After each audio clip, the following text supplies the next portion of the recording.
What is going on, everybody? David Productions 345 here. I hope you guys are having a great day. It is almost New Year's. It is the 26th of December. But you guys see the title, how to save money if you drive a Dodge Charger, Challenger 300. I'm making this video for informational purposes, just so you guys know how to save money if you drive one of these vehicles. A lot of people want to get an RT or a Scat Pack, and then they're kind of determining whether they want to really spend all the money, because most of the costs owning this car are mainly just gas. So without further ado, let's go find a spot and let's get right into this video, guys. I forgot to mention, guys, I'm using my new media mod for my GoPro Hero 10 and also the Rode Video Micro 2. So hopefully the audio quality sounds good.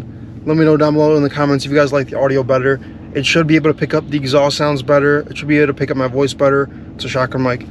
Anyways, guys, let's stop boring you guys with the details. I hate long intros. Let's get right into the video, guys. All right, everybody, we are at the spot right now. Here's my car.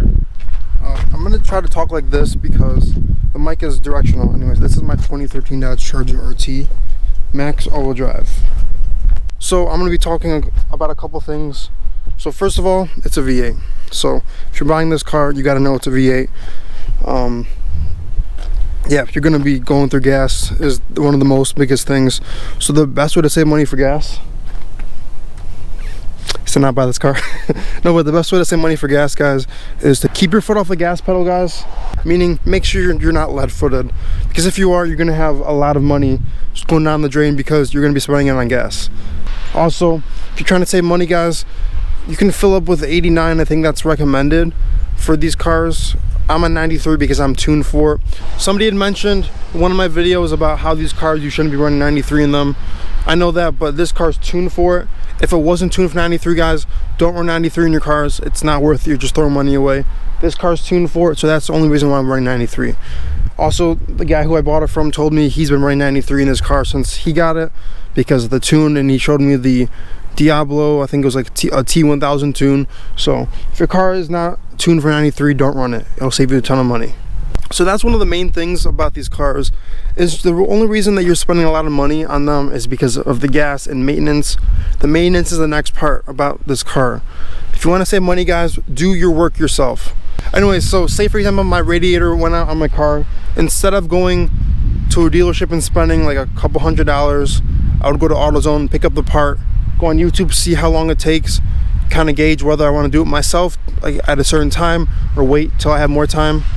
Just because it's a lot easier to save money, guys, if you guys know what you're doing. So YouTube is one of the biggest things I like. I mean, obviously, guys, I make videos for you guys, but also I like watching YouTube a lot, just so I figure out how to work on my car. That's how I kind of learned how to do all the suspension stuff and front end stuff for this car. So I was watching a ton of videos, and it really helped me out. So that's why I'm trying to make as many informational videos for you guys as I can, so you guys can kind of do the same thing if you have one of these cars. So in order to save money, you got to learn how to work on it yourself, and you'll save a ton of money down the road. The front suspension, as I said before, I worked on that myself with my buddy. We kind of both learned how to do it together. And then the front end, the bumpers and everything, how to replace a fender, watch videos about how to do that as well. Really helped a lot. Even simple things like oil changes, guys, they add up after a while. Oil changes are easy to do. Spark plugs are easy to replace. I did a video about how to change spark plugs for my mom's Honda, and I kind of touched on how to do it for the Hemis. There's a couple different things, but simple things like that, guys, it'll help you save a ton of money, because the spark plugs themselves for these cars, there's 16 of them. Let me pop my engine bay real quick. Alrighty, guys, so here is my engine. It's a little bit dirty, don't mind it. Just rained outside also. But these cars have 16 spark plugs. You guys can see there's 2 per cylinder. This job, if you do it yourself, it'll take like an hour, I think, tops. It's not hard at all, just time consuming because there's so many of them. I did it by side, basically. I did this side first, then I did this side, just because I didn't want to do them all at once because it would be kind of a pain, and then I would forget which ones to torque down, because that's one of the main issues. So what I did was I took everything out, took out all the bolts, unplugged everything on this side, pulled it out, pulled the spark plugs out, put the new ones in, make sure they were gapped correctly, torqued everything down. Same with the other side. It was like an hour and a half, because it was my first time on doing one of these cars. So it was different because I wasn't used to it, but it's not hard to do, guys. Alrighty guys, next part of the video I want to talk about is buying the right vehicle. So if you don't have one of these guys, make sure you're doing your research on them. Make sure you're buying the right ones. You don't get left with a shit box of a car that has a ton of issues. Just make sure you're buying the right car because it'll save you money down the road. So if you're buying a car that needs a ton of work because it's cheaper, yes, up front it may be cheaper, but honestly down the road you'll see that you'll need a ton of stuff. Like say for example, your front end is all messed up or the rear end is all messed up. You know, you can find the parts, you know how to do the work, that's fine. But if you guys are kind of beginners, kind of like how I was when I first started this car, buy a car that works, buy a car that functions properly, buy a car that has no problems with anything, just because it'll save you money. If you're trying to fix a car that has like 10,000 problems because you got it for a deal, you think it's a better idea, I would just recommend to not do that, just because you'll save a ton of money if you just buy a car that's already basically fully put together and has no problems. That's how my car was. The only issue it had was a rebuilt title. So I mean, that's another thing that I want to mention, is if you're buying a rebuilt title car, guys, don't take it as, oh, it's a rebuilt title car, it's trashed. You gotta do your research on it. You gotta look at the car, see how the body panels are. If your panels are like mine, like this, then I would probably be worrying about it. But if there's no problems at all, like if your panels are kind of like this, there's no bad gaps, and you should be fine. But just make sure you're taking a look at the car fully, like in the daytime, so you know exactly what's going on with it.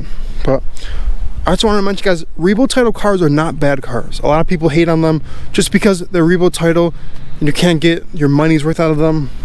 Honestly, whatever, right? It's just like, buy whatever you want, but I would recommend buying a car that's sorted out already, instead of something that needs a ton of work. So there's that part of the video, just buying the right car if you don't have one already. And if you do have one already, then fix it before problems start to rise. So say for example, I'm doing one side of my suspension because it's kind of creaking a little bit and I can feel the ball joints are wearing out. Do the other side at the same time because you know they're about to go out at the same time. Same with stuff like headlights. I did my driver's side the other day. You guys seen that video, hopefully make sure to watch it. But I did both sides because one of the bulbs went out, which means the other one is not too far behind. Even with headlights, stuff like that. If you already have your bumper off, guys, it'd be a lot easier to put both of them in instead of doing one. And then of course, if it happens, if you have bad luck, the next one will go out in like a couple days. You'll be very mad at yourself if you didn't do it both in the same day. So replace stuff in pairs. That's basically what I'm trying to say. Tires, it's a little bit different depending on what kind of person you are. I buy used tires because I run through them a lot. My tires, these are the same lenses I bought, I think, in January or February of this year. So the reason I still have the same tires is because I don't burn through these a lot, guys. I'm not one of those people who does burnouts all the time.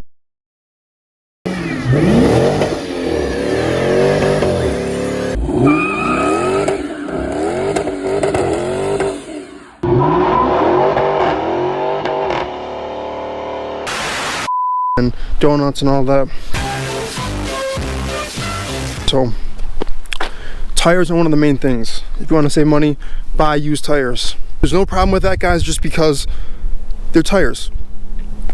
They're already broken in. I found some deals, like these Alenzos I think were brand new when I got them. Oh, here's the tread. Forgot about this. You guys can see the tread. This is basically almost gone. Yeah. That's why I was sliding in one of my videos with the dog chasing me. But used tires are not bad things, guys. I just want to mention that. A lot of people are like, I don't want to use tires if they have patches, holes. Make sure you're buying the ones without patches, without holes, because you can get lucky and get a good set of tires for yourself. I got these tires for myself because these tires were basically brand new. They had 10 out of 30 seconds tread. Used tires are not bad things to buy because you'll save a ton of money up front. If you plan on burning them out, definitely get a set of used tires. If you're one like me, where you kind of drive more economically, I guess, or even just less spirited than normal, then just buy used tires. The next part of the video, guys, is doing your maintenance properly, which means if you need an alignment, get it done sooner than later because you'll mess up your tires and you'll screw everything up if you don't do an alignment. Stuff like that. Don't leave stuff for the last minute because if one thing goes wrong, something else could break at the same time. So you want to make sure you're up on top of your maintenance. Next thing, buy a car with the options you want. The reason I mention this is because If you want red interior, guys, it's pretty expensive. I've seen some red interiors go for like upwards of $3 grand. So say for example I bought a car with cloth seats and I want a red interior, it'll be an extra $3 grand. Whereas if I'm buying a used car anyways, I'll just look for one with the options that I want. So let's just take this car for example. Don't mind the mess. Has red interior, has a sunroof, has heated and cooled cup holders, heated and cooled seats, heated steering wheel. It might take a little bit longer to find the car you want, but then at the same time, you're not paying extra for parts afterwards. If I wanted a car with a sunroof, it'll be a lot cheaper to buy a car with a sunroof already installed instead of trying to install one myself, which will probably just leak all everywhere and just it'll be horrible. So if you want a car with a sunroof or red seats or heated seats or whatever, buy a car that already has it. If it's around the same price. If it's not because somebody's jacking up the price, then I get it. But if you're paying a ton of money on the side extra for a car with certain modifications, buy a car with the options. The next point of my video, guys, is going to be a little bit controversial, but if you want certain modifications to your car, like if you want a loud exhaust or whatever, find a car with them already done. You'll save a ton of money. An exhaust system like the one I have on this car is I think like $1 grand. I have a Chrysler catback exhaust from the cat's back. It has mufflers, mid mufflers and resonators, and it's about $1 grand. So if you want that done to your car, you can maybe find a car with that already on there. That's kind of in tune with the last point where I mentioned buy a car with the mods you want, buy a car with the options you want. Next thing, if you want to save money, don't keep buying rims. That's one of the things. I bought so many pairs of rims. I think I had at one point 16 rims. And it was crazy. I right now have 8. I have 2 sets of rims. I used to have 3. Actually, I used to have 4 sets of rims, but I realized I didn't need 4 different sets of rims because I am crazy and I just kept seeing cool deals on Marketplace and I just kept pulling the trigger. It was not worth it, guys. Unless you like changing your rims all the time. For me, I have 2 different sets, one for 3 seasons and then the last set is for my winter tires. So these are my all seasons. I need to clean them. I know this car is grimy right now. It just rained, as was mentioned before, but you don't need 4 different sets of rims. Don't be like me. It was funny because at one point I had this set, I had my winter set, and I had 2 sets of the OEM wheels. I kept finding them for like a steal with tires already on them for burning out. I still have 2 actually. Do you know what? That's a lie. I have 2.5 sets. But you know what? Whatever. I have them for doing videos because I love making content for you guys. Burnouts and stuff are not my thing, but every once in a while for a special occasion or whatever, I'll do a massive one. Last point, last but not least, if you have one of these cars or if you own one of these cars and you want to save money, don't get tickets, don't speed, don't get caught doing any of that. Make sure your plates and everything, tags are all up to date, so you'll save a ton of money doing that. It's pretty simple. Don't be reckless. Have your fun when you want to, but don't do it too much. Don't do all that stuff. Make sure you're staying safe. Make sure you're keeping everyone else on the road safe. Make sure you're keeping your loved ones safe if they're in the car. Drive safe and you'll have a ton of fun with this car. You can even go to legal drifting pits if you want to. But guys, that is it. That is a pretty long video. I'm going to cut this on obviously, but hopefully you guys enjoyed this video about how to save money. If you have one of these Dodge Chargers, Challengers, or Chrysler 300s, they're all basically the same car, just a couple different things. Challenger's a coupe, these cars are sedans, whatever. But anyways, guys, hope you guys are having a great New Year's. Happy New Year to everybody. This video is probably going to go up after the New Year's, but anyways, I hope you guys enjoyed this video. We are on the road to 1,000 subscribers. Make sure you like it, make sure you subscribe, make sure you turn the notifications on, share this video with your friends, and without further ado, guys, see you guys in the next one. Peace out, guys.